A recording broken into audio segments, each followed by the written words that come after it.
Here we go. It's Sunderland versus Gillingham FC on Tuesday night. Another home match, our third home match on the bounce. And we haven't won one yet. We're getting 2 points from 2 home matches. It's not good enough. We all know it's not good enough. We all want to win these home matches. But the fans, even though you're disappointed, you've got to go to the home matches. You've got to get out there with your friends and family and enjoy yourself. Have fun regardless of the match result. I know it's disappointing coming away without having 3 points. But at the end of the day, a draw is a draw. I came away on Friday a little bit disappointed. But at the end of the day, I had a good night. I enjoyed myself. Had a few beers. I was up late putting my vlog on till about 1:30 in the morning. Which is a bit sad. Never mind. I had a lie on Saturday morning. Never touched a drink all day Saturday. I had a drink on Friday instead. But the thing is, not one single person got the correct score right. I mean, correct me if I'm wrong, but I couldn't see a 2 each. 2's a piece, 2's a peach on me Accurate and Stanley preview video. Not one single result correct. Out of all the people who put the results on, the correct score down, not one person got 2-2. How bizarre is that? How shite are we at predicting scorelines? No more worse than me. I'm really tempted to go for a 1-1 draw just so Sunderland can win and get 3 points. But I'm not. I'm going to go for a 2-1 victory to Sunderland against Gillingham. Gillingham must have the largest goalkeeper in the world. His name's Thomas Holly or Thomas Holy. H-O-L-Y. 6'9" 9 inches, not itches. He's itchy if he's that big, bloody hell. 6'9" tall. Thomas Holly from Czechoslovakia. He's a giant of a man. He doesn't have to jump for the ball. He just stands there and raises his arms. Absolutely massive. But the good thing about a giant goalkeeper, they've got a long way down to get to the bottom. We need to keep our shots ground level on Tuesday night. Keep the ball on the ground and get those low ones in the corner. And that might get past Thomas the Giant Holly. I was watching him interviewed a few weeks ago. He sounds like a nice bloke, but he's a giant of a man. Absolutely monster. He wouldn't go amiss on a basketball court. Yes, Gillingham were in the bottom 4 until yesterday. They were in a really poor run of form, even with Tom Eaves in the side. Was it Mark Byrne scored the winner yesterday against Scunthorpe? And Scunthorpe were in a good run of form as well. But Gillingham got 3 points at the Pressfield Stadium. I think that's what it's called, Pressfield Stadium. Correct me if I'm wrong. But they got 3 points and moved out of the bottom 3. Well done, Gillingham. I do hope you stay up this season. But hopefully you'll come away with the stadium like with no points. And not 1 point. But hopefully no points on Tuesday night. And the fans can be happy for once. 5 points out of 3 home games is not good enough if we get the victory. But at the end of the day, I'll take 3 points. We're 6 points off Barnsley now with a game in hand.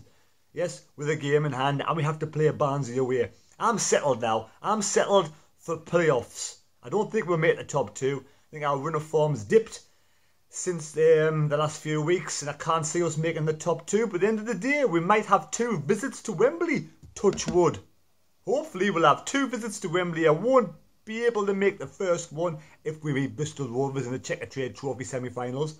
But if we do make it to the playoff finals, I would love to go down to see the playoff final. But let's get there first. Let's get some points in the bag. I'm going for a 2-1 victory against Gillingham on Tuesday night. I probably won't be able to make the match, but I might watch it. I might even do a live vlog on Tuesday night as I'm watching the match on the SFC website. Yes, Gillingham's manager Steve Lovell will be over the moon with the Mark Byrne winning yesterday to beat Scunthorpe 1-0. They only beat Scunthorpe 1-0 because I backed bloody Scunthorpe yesterday. Fucking nightmare. Never mind. I've got a coupon on today for all these FA Cup matches so far. I'm getting 3 out of 6. I'm wanting Crystal Palace and I'm wanting Swansea. Those 2 come in, I'll be laughing. If those 2 come in, I'll be over the fucking moon. But anyway, come on. Get your comments down below. Get your scores down below. Let's see if anybody can get this correct score right on Tuesday night. Again, I'm going 7 points for a correct score. Don't bother with the correct goal scorers. If you add your correct goal scorers down, then obviously you're not watching the video because I'm saying don't bother with the correct goal scorers. Just go for the correct score. If you want to put the correct goal scorers down because you fancy showing off a little bit, then go for it. I'm hoping for a Maguire comes and starts this match because when he came on against Accrington Stanley, he turned the game. Maguire, we need a shit-hot Maguire in the side. I want Flanagan and Baldwin in the back four. And up front, I want a Grigg who's going to be on fire at some point, hopefully sooner rather than later. Who do we start with him? Do we have Maguire as that link-up play from midfield to the forward?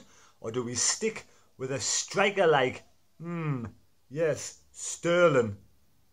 But at the end of the day, Jack Ross is the manager, and I'll support and back Jack Ross to the end of the season, and we'll see where we stand then. But as this team comes out every single match, every fan out there has got to support the team that comes out. Regardless, end of the day, I don't pick the team, you don't pick the team, Jack Ross picks the team. Whatever he picks out, we've got to back them. We haven't got to twist and moan about it. We'll get behind the team 110%. I'm fully dedicated to Jack Ross. I'm willing him to do well. I'll be over the moon with a playoff place now. Let's get the playoffs. Let's get the semi-finals. Let's make it to Wembley. And if by any chance we win the next, was it 13 to 15 games on the bounce and we do make it in the top two, it's an added bonus. But well done Barnsley, well done Luton Town, they're absolutely on fire. Both winning again yesterday, doing what Sunderland can't do. And Portsmouth threw away a 3-0 lead. Unbelievable 3-0 lead. And well done that guy who scored the hat-trick for Southend. I forget his name now. Was it Simon Cox? I might be completely wrong. But well done him for scoring a hat-trick against Portsmouth. Half-time. Almost half-time. It was 3-0. Then Southend scored and then they scored twice more. So it was 3 to peach. Unbelievable. Unbelievable. But Luton, well done Luton. Looks like the title's in the bag with Barnsley in second place. And at this moment in time, we're making the playoffs. Everybody who's going to the match against Gillingham at the week on Tuesday, enjoy yourselves, cheer on the lads, and let's hope we can come away with 3 points. Like I said before, I ain't going to slag off the side, I ain't going to slag off the manager, I'm behind the side and the manager. Whichever team he puts out, I'll back them 100%. Obviously, I want different players in than Jack wants in, but at the end of the day, he's the manager, he's the boss, he gets paid the big bucks, his job's on the line at the end of the day, because Stuart Donald and Charlie Methven, the next couple of seasons, do want to get promoted back into the Championship, so it's up to Jack Ross to sort the team out and get that team playing great football and getting us promoted back into the Championship. Like I said before, it's just a quick video. If you do like the videos I produce, please subscribe to the channel. I know most of you already have, and thank you very much for doing so. Give this video a like, get your score predictions down below, and let's hopefully we'll get 3 points at the Stadium of Light, beat Gillingham on Tuesday. Sometimes I take it the long way around. I go all the way around the houses and I get all the way back, but I finally get there. 170 more subscribers away from the big 5,000. So thank you everybody who subscribed. I hope you enjoy the channel. And I hope if you go into the match on Tuesday night, you'll enjoy a victory. Finally, a victory against Gillingham. It won't be easy with Tom Eaves in the side, that big giant monster of a man in Czechoslovakia in goal. Tom, absolutely fantastic goalkeeper in goal. Tom Holy or Holly, or not Holly, it must be Holy or Hoy. I don't know how you pronounce his name because he's Czechoslovakian, but absolute giant of a man. I've never seen a goalkeeper so big in my life. Absolutely amazing goalkeeper from Czechoslovakia. But I still rate John McLaughlin better than every single goalkeeper in League One. Absolutely fantastic. John McLaughlin in goal for me on Tuesday night with James left back. If Matthews is fit, yes, maybe it's Matthews to go right back. But if not, then 09 stays right back. And then we've got Baldwin and Flanagan in defence. And then midfield, I want to see Cattermole come in midfield. Maybe it's Cattermole with 09. Cattermole with 09, something different. A midfielder that wants to get in the box. And let Cattermole be the holding midfielder. And then we're going to have McGeady or Maguire. I want Maguire ahead of McGeady. And I want to see probably Morgan on the right. Because Gooch is off form at this moment in time. And then if he decides to play McGeady on the left, then we'll have Maguire just behind the striker Grigg. Maybe that's the way to go, because when Maguire come on for Wyke, yeah, for Wyke on Friday night, he filled that hole between the midfield and the striker partnership, and he put that hole in, he got the balls forward, and we scored 2 goals. Absolutely fantastic. So Maguire has to start, Baldwin and Flanagan. Hopefully Flanagan can complement Baldwin and the team of the partnership can get together. I'm not slagging off Dunn. I'm not saying he's a tatey. I'm just saying he should be on the bench. That's all. He's a young lad. He'll learn from the experience. It's time to drop him to the bench and get Flanagan and Baldwin back in the central partnership in our defence to shore up the defence a little bit to help John McLaughlin in goal. But yeah, I want to see Cattermole. I want to see Cattermole back.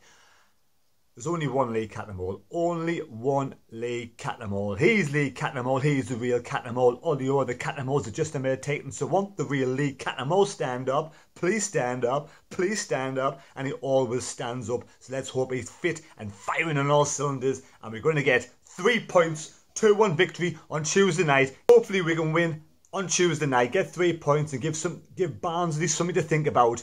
And if Barnsley looking over their shoulders so they don't have it too comfortable up in second place, we've got to go to Oakwell and play Barnsley in their own backyard. You never know, we might turn them over, we might get a result, and then we'll level Peggins just slightly behind on goal difference, but then it's anybody's at all, so we must keep the pressure on Barnsley. A victory is vital on Tuesday night to get 3 points behind Barnsley. Keep that pressure on. We have to keep the pressure on, keep them under pressure.